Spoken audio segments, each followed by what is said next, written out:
Hey everyone, welcome back to Let's Play Chrono Trigger. I am MegaFreak400, and the two little guys, Masa and Moon, have formed together to make Masamune. Well, technically the name is Masa and Moon, but whatever. They're this gigantic beast, and this is the first bigger boss, I guess, the more powerful boss, because he's got the powerful boss music. So this is Masamune. He is probably one of the hardest bosses thus far, though it's expected.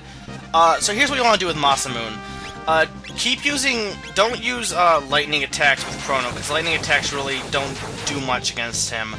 At least to my knowledge, there's one move that you do want to use against him that I actually don't use. I'll mention it when we get to that point. But anyway, just keep pelting him with attacks. I probably could have pelted him with more powerful attacks, but honestly, I think I did pretty good considering what I actually did, because I forgot an important key to doing this battle, and considering the fact that I didn't do that, I actually again, I think I did pretty good considering that I didn't do what's gonna hopefully come up soon. It's hard to explain until I get to that point. Robo Tackle is also pretty useful. We learned that at some point. Okay, when he stores tornado energy, if you attack him with any attack, he will attack you back with a slash type move. Now what you want to do is when he does storing tornado energy, you want to use slash against him. That will nullify the storing, meaning he can't counter you, and the powerful attack he's getting ready to unleash won't be unleashed. Now, I forgot about this when I was doing this battle, so I constantly kept getting counterattacked. But honestly, considering the fact that I didn't do that, and I took all of the damage from him, I took all the counterattacks, and I took the powerful attack, and I didn't fail. I did pretty good. This is the first try. Yes, indeed. I love that. But yeah, I did pretty good considering the. I mean, yeah. Again, I probably should have used slash, but considering the fact that I didn't, and I honestly didn't take that long doing this battle, longer than I could have, but. I don't know, I think I did pretty good considering the fact that, again, I didn't use slash. Maybe someone could disagree, but I've seen some videos of this battle. I looked it up afterwards, and I've seen people actually do worse, and they actually used slash. So, yeah, I think I did pretty decent. But otherwise, basically just use slash and just keep pelting him with powerful attacks. It's not that hard, but he definitely is probably one of the harder bosses that we've seen so far. In other news, I actually got this Wednesday, but I'm going to talk about it now because I haven't had time yet. I bought two games, both, ironically, it wasn't really meant on purpose, but ironically, they're both series that have new games coming from E3, that being Kirby and Donkey Kong, and they're both innovative games in a way. I got Donkey Kong Jungle Beat, and I bought Kirby Canvas Curse. The only mainstream Kirby game. I consider it mainstream. At first, I wasn't sure if it was, if you would consider it a spin-off or mainstream, but after playing it, I definitely consider it a mainstream. Mainstream as in, like, it's a platformer, it's got it's an adventure, basically. I guess if it has, something like Kirby Block Star or Tilt and Tumble or something. Well, Tilt and Tumble kind of is almost an adventure. Yeah, I guess that one you could almost, I don't own that, but, yeah, so anyway, I bought that, and I bought Donkey Kong Jungle Beat. Jungle Beat is fun, and it's got some really great music. I don't have the bongos. I assume it would be a lot easier to play with the bongos, because without the bongos, you have to use the control stick, and, like, to move right, you have to constantly hit the control stick right. So that can be quite a bit of a pain, and with the bongos, you could just hit the right bongo, and it would go faster. So that could be a little bit annoying. For the most part, it's pretty, fun and innovative. I wouldn't say, it's definitely not like the Donkey Kong Country games or Donkey Kong 64 or any of the other Donkey Kong games. And if you, go in to play it thinking it's like that, you're gonna be disappointed. It's not like that. It's more innovative. It's more different. But it's a fun game. It's enjoyable to play, personally.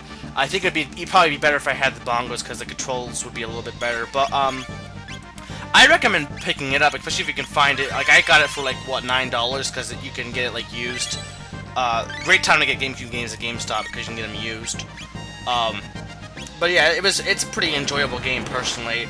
Of course, I'm looking forward to Donkey Kong Country Returns. That looks really great, but Jungle Beat's decent. Again, it's obviously not, you know, topping the Donkey Kong Country games, but of course it's not trying to, because again, I don't think it's fair to compare it to the Donkey Kong Country games, because it's really not a traditional platformer.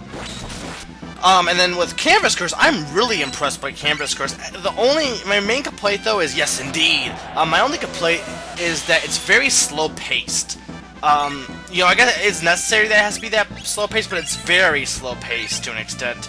But the one thing I'm impressed by is how many remixes of music there are in there. The music's got an interesting style. The art style itself is really interesting too. And the music's got an interesting style. It's got a lot of remixes of Kirby stuff, but it's interestingly remixed, kind of in an interesting way. And there's some songs in there that I haven't heard forever in a game, or in a Kirby game, like Kind's Theme. They had Kind's Theme in there, they had Grape Garden, Bubbly Clouds, great music is in there. They beat us, big brother. That was fun! Yes, getting beaten up is fun. Will they fix us? Will they fix? Wait. No, I don't want to fix you. That's illegal and wrong, and no, we're done. On so many levels that we're done here. Okay, so here's the sword, so we can take it, supposedly, because they told us and... Wait, what? What? Are you... What? What? What? Where'd the sword go? What? It's broken! Well, that sucks. So, yeah, we only have a part of the Masamune. It's not a myth, but it is broken long ago.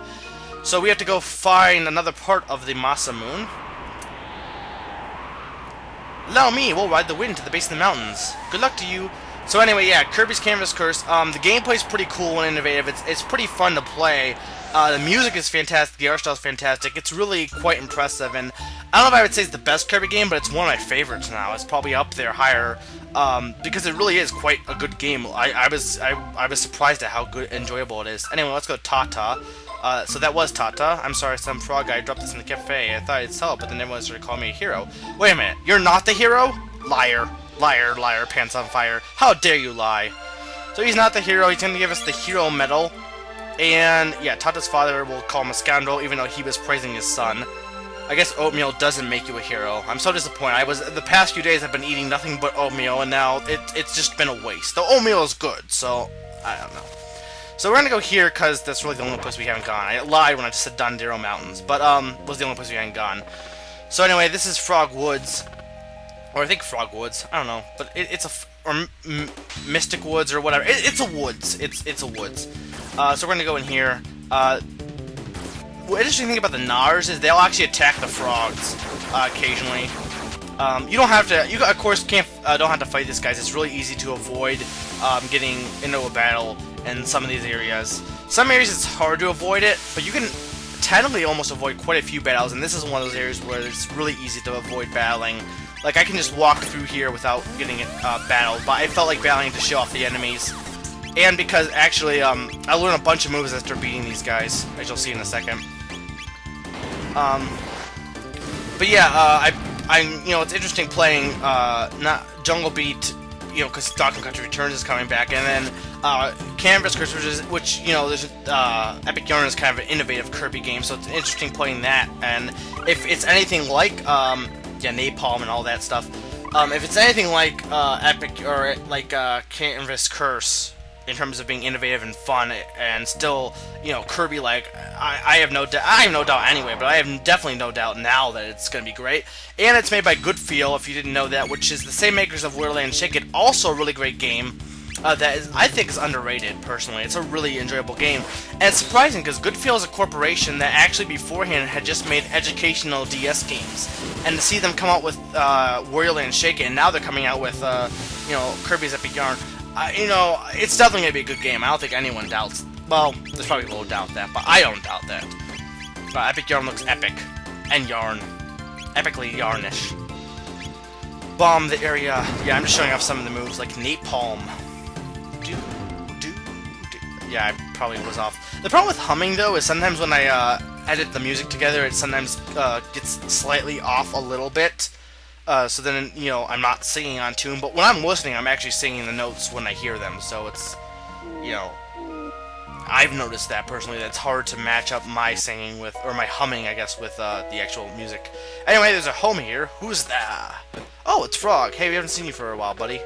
'Tis the Mega. No, we just came in because... I don't know, because we can.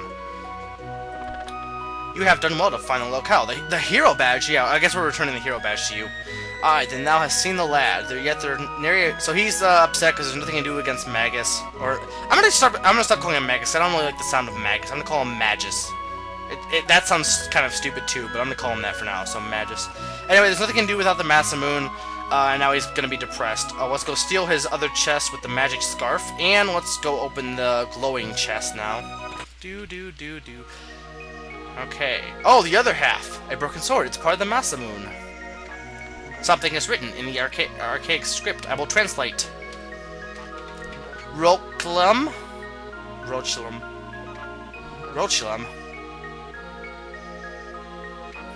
System error. I reversed it. It says Melchior? What?